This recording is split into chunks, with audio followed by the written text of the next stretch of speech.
Welcome to TNT Ministries. My name is Tony Respess, and I'm here to be your teacher on today. And since we've been started, we've learned that in the book of Genesis that Jesus, or he is the seed of the woman, that he was the Passover lamb, that he was in Leviticus, he is our high priest. In Numbers, he is the pillar of cloud by day and the pillar of fire by night. In Deuteronomy, he is the prophet like unto Moses. In Joshua, he is the captain of our salvation. In Judges, he is our judge and lawgiver. In Ruth today, we'll find that he is our kinsman redeemer. And for our scripture reading for today, we're going to start off. You could probably use the whole book of Ruth as a scripture to see Jesus in this particular chapter. But we picked out chapter 2 and the first verse, and it reads as follows. And Naomi had a kinsman of her husband's, of her husband, a mighty man of wealth, and of the family of Abimelech. Of the family of Abimelech, his name was Boaz. So today, I guess in order for you to really understand how this particular story goes, first of all, I'd like to just tell you a little brief story. There was at one time a German poet. His name was Goethe. He invited a whole bunch of important people to his house that he might sit them down, and they didn't have televisions in those days, so they just had books to read, and they would find a person who was really eloquent in reading, and they would listen to these stories, and that was the evening's entertainment after dinner. So they were in the room, they were sitting down, and the people had read them this beautiful story. Afterwards, they just wanted to know who was the author, where did this book originate, how could this be such a great story, and they had never heard it. To their surprise, that the audience, they were so delighted with his new and wondrous literary production that they eagerly questioned him, and then they found out at the end that it was one of their books that they had neglected, and it was in the Bible. He only changed the name of Naomi and Ruth. He changed them to regular people's names, but the Bible in itself is a treasure of wealth for even those who are not even spiritual.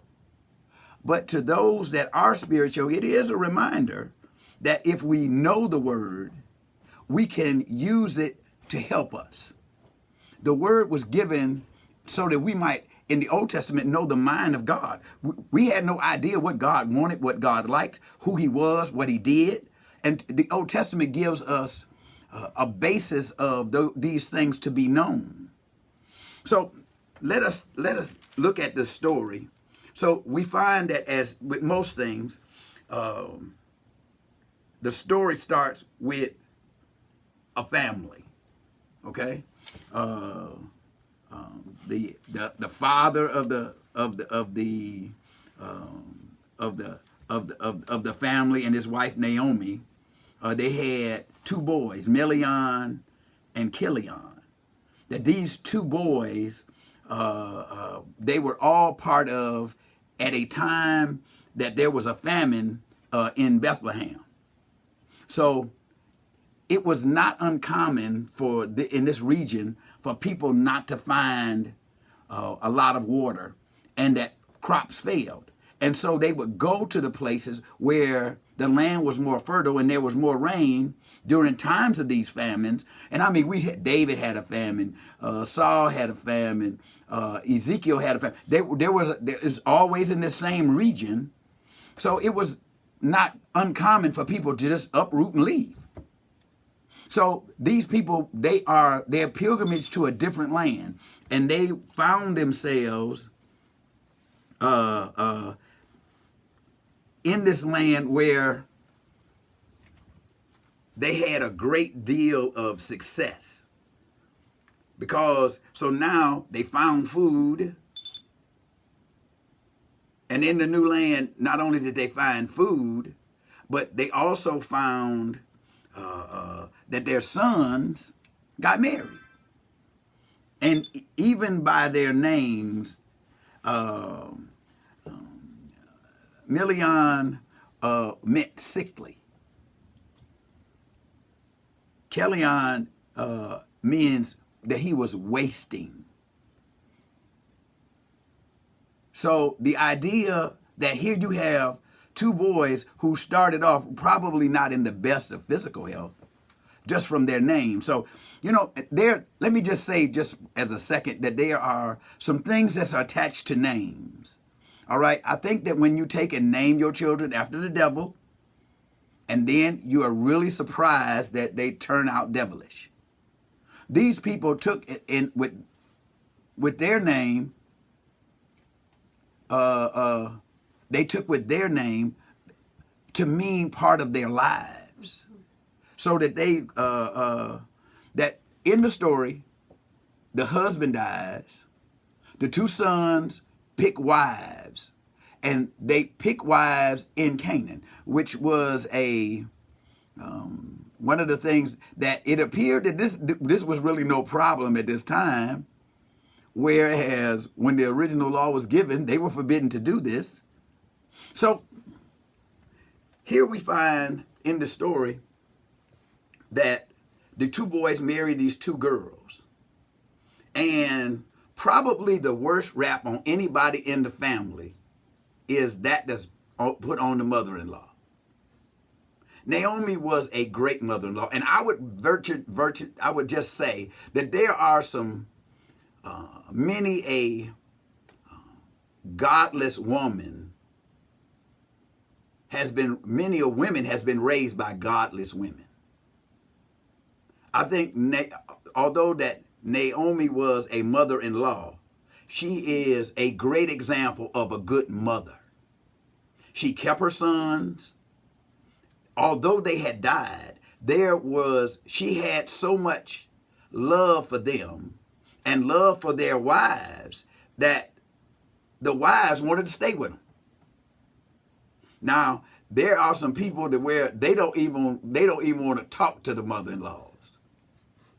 They don't even want to be around them because they feel that they're partial. This woman had to exemplify so much character, so much belief in God that, as I'm getting a little bit ahead of myself, but that even after their death, these women stayed with her. That would have been the excuse for most people to just jump up and run. They would have been done with that because it was all over. Why? Because they were being set free because then they were no longer married. Now, these people, they worshipped idol gods. Their idol god would have been, I think his name was Kamal. And these people had been around these Hebrew people with their belief in their true God. And it's obvious that her witness was, and her son's witness, and her husband's, that they were so strong that these people believed in what was said. I've often said that sometimes that you should be careful that you might be the only Bible that your neighbor reads. It was really profound how these people had found themselves in a position to where they had put aside their practices just so that they could be part of the Hebrew life, that they might be part of a Hebrew existence, that they, and you have to remember, in Hebrew existence, they had stuff like Passover and not eating and doing this and not eating certain things. These people had to adapt these things just to please their husbands. So now we find that these boys are dead.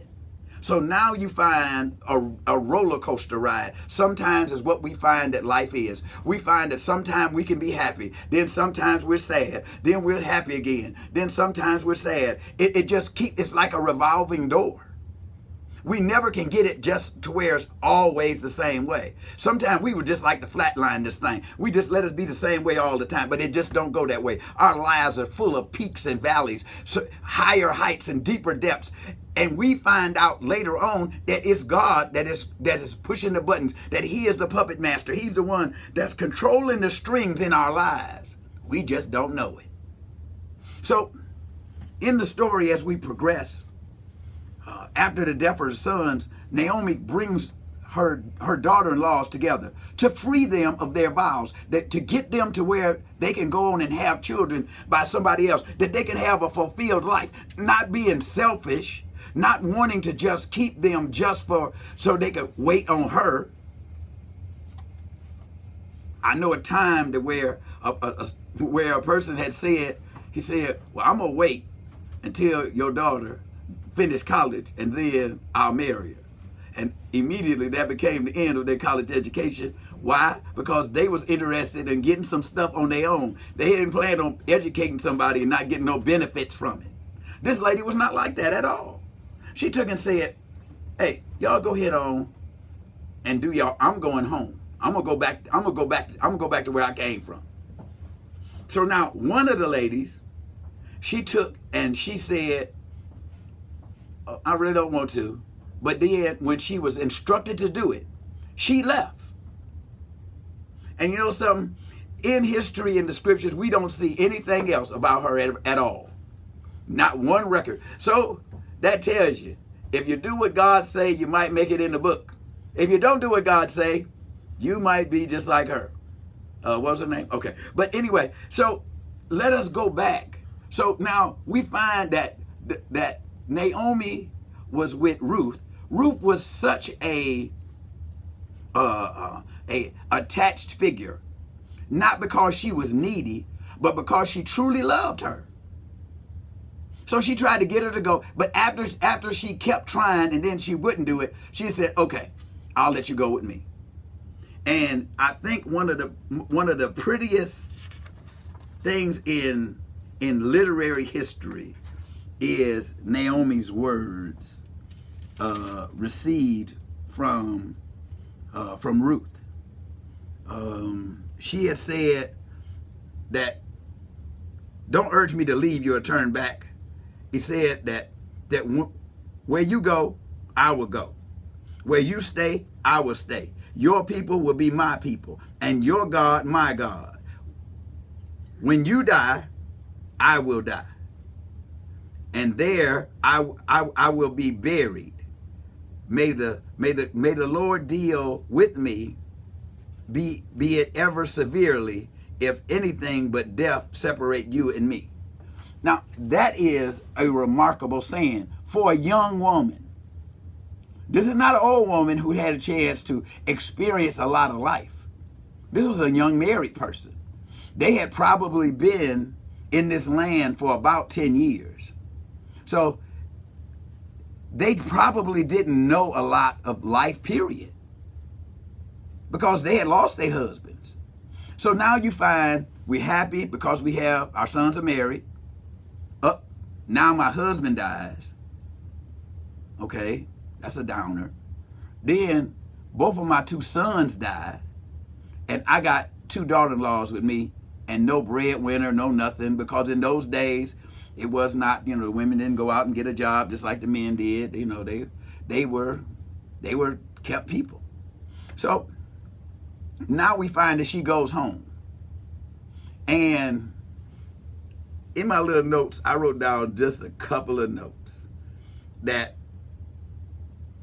when they went back home, that here we go back with two lone widows, with their most connecting factor is love, and that their belief that God would take care of. That the two sons of the two daughters, they were gone. They had been relieved of their duty, so to speak. The first thing we noticed was the character of these people. That Naomi was of a good character. That Ruth was a good character. That Boaz was a good character. It's amazing that you can find so many good characters in one story.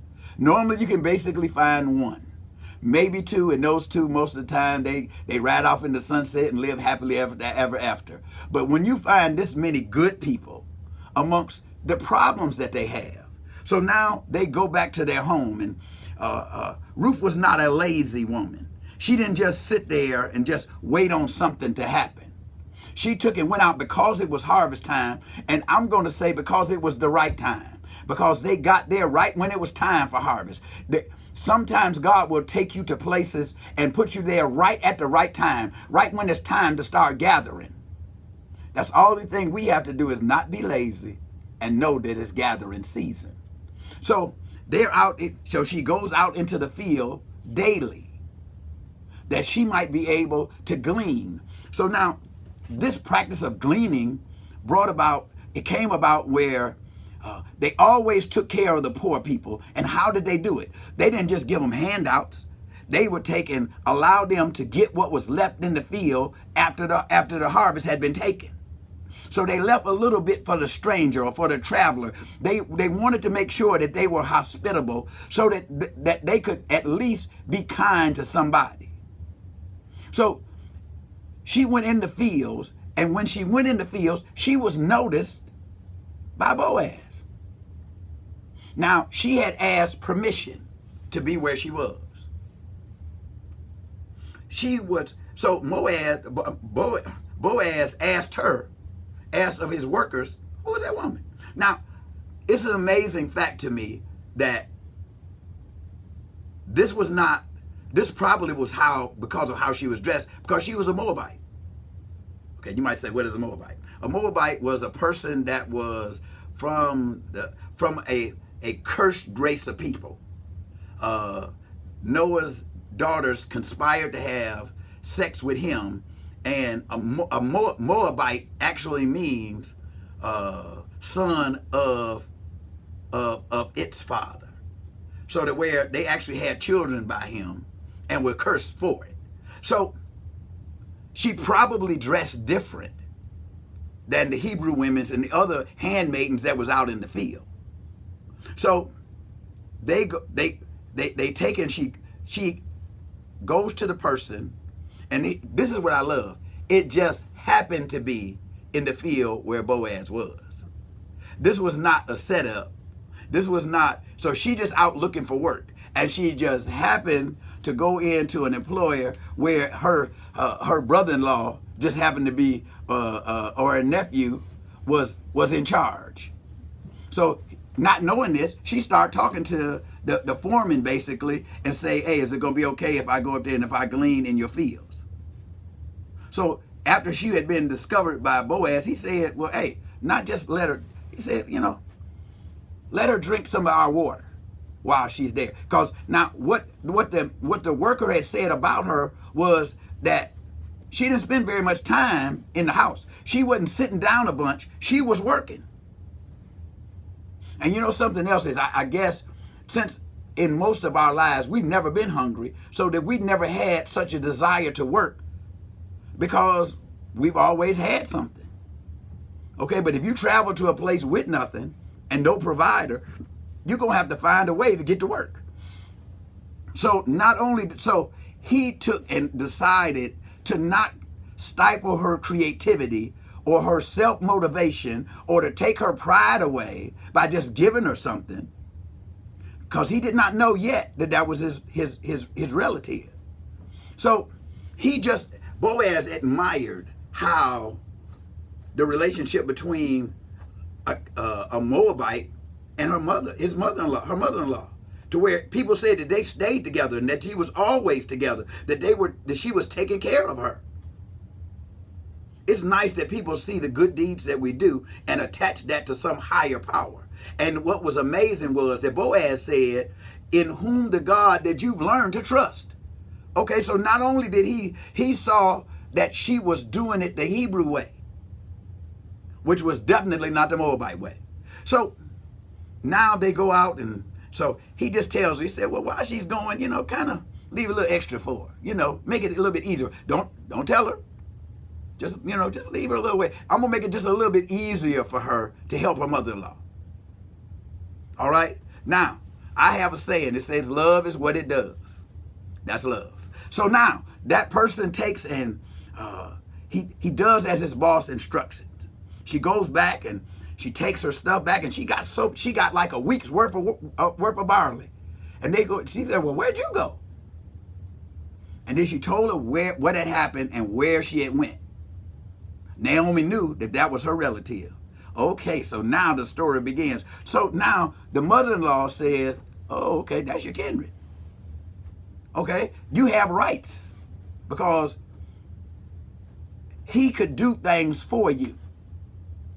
Because the Levitical law allowed that that the name of the son be kept going or kept alive, that the kinman would take, or that his brother would marry her, have a baby by her, a man child, that he might be able to carry the name on, so that the name of the original tribes would be able to sustain itself. So now we see, as the story goes on, Naomi encourages her to go to dinner, and after dinner is over, after he's eating and drinking and stuff, and it was all calm. Now, it's amazing that Boaz was out on the threshing floor. Now, he could have been there just to guard the grain, to keep people from stealing it. But it was also a point of that Boaz was not in a big white castle somewhere telling other people what to do. Boaz worked too. He worked. And so that if you ever want to encourage other people to work, get a job. If your kids don't see you working, then they'll probably think that it's okay for you not to work. And they'll devise methods to get by besides working. They'll find comfort from other people. They'll beg, they'll do whatever is necessary. And some of the times when our children are selling drugs and stuff like that, we never attribute it to the upbringing that we gave them. But sometimes we show them, if they don't hustle, they don't get it. So back to the story. So now we find that Naomi has told him to sleep at his feet. Now, it did not mean to have sex with him. It didn't say, when he said to do this, it was just to show that she cared. And it said that he took his robe and covered her, which was a symbol of marriage in the Hebrew term. Not that they was doing anything. So they had a discussion, and he told her what Naomi had told her. And you might say, how do you know that? Well, I tell you what, she left there with a whole bunch of barley on her head. And I'm sure that was to say, hey, thank you, mother-in-law. Thank you. Because they didn't do anything, and she got up early so that it wouldn't even appear that there was evil being done. She went back and got to a place, and Naomi told us, just sit here and wait. Let's go see what the Lord is going to do. That's one of the problems that we have every day. We can't wait on the Lord. We can't stop and see what He's going to do, because we constantly trying to manipulate it ourselves. Now here this person is, they decided, okay, let's go head on. Let's go on and sit at home and wait.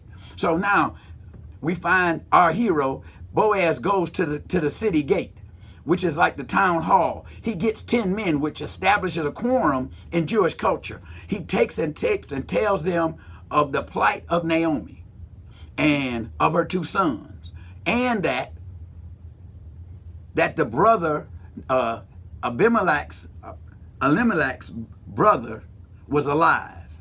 And so he had first choice. So he asked him, would he restore the lands from his brother? He said, yeah, I'll do that. He said, would you restore his wife? Yeah, okay, well, she couldn't have no baby. That's good.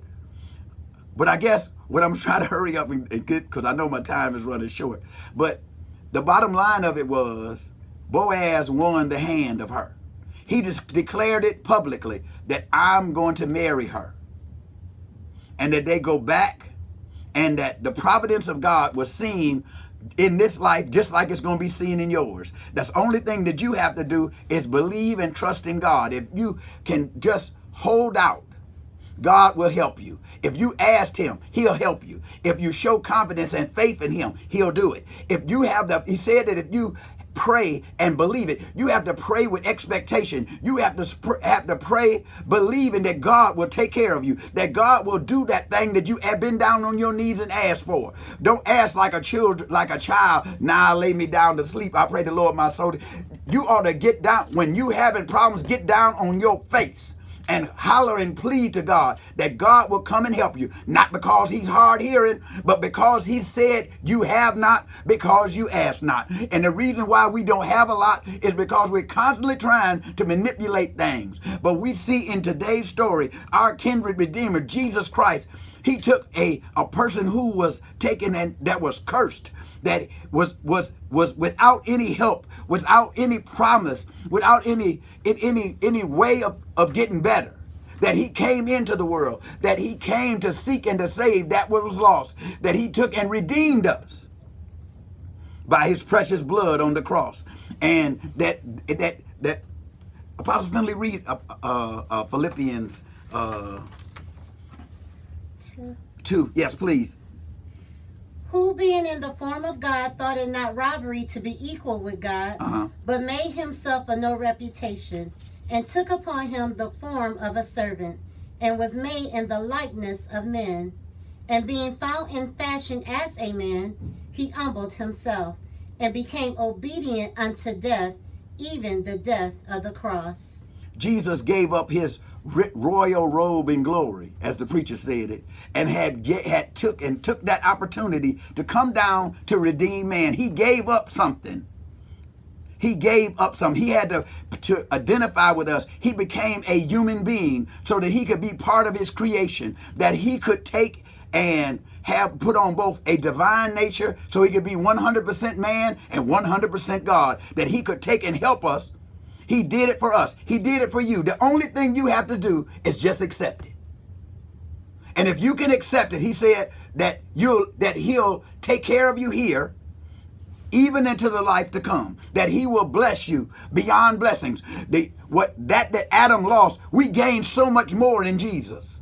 We gained so much more, a greater salvation. Not that we wanted Adam to sin, but through by that, God has made forth a plan. And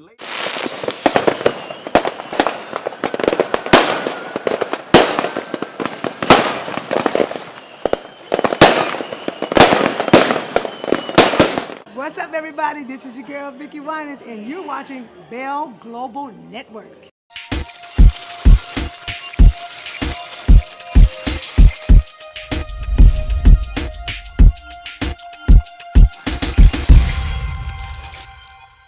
My name is Mike Duggan, and I'm watching the Bell Global Network. Hey, keep it locked. It's your boy D. Hattie watching the Bell Global Network. You know how it is. Hi, I'm Charlie Langton, and you're watching the Bell Global Network. Hi, this is Martha Reeves, and you're watching Bell Global Network. Hi, everybody. I'm telling you, everything that happened to me that was good, God did it. I'm Evelyn Turrentine, AG, and you're watching the Bell Global Network. This is Pastor D. Alexander Bullock of Preachers of Detroit, and you're watching the Bell Global Network. This is Bishop Edgar Van of Second Ebenezer Church in Detroit, Michigan, and you're watching the Bell Global Network. Hi, I'm Bernadette Stannis. You know me best as Thelma from the TV show Good Times, and you are watching Bell Global Network. What's up, everybody? This is your girl, Vicki Winans, and you're watching Bell Global Network.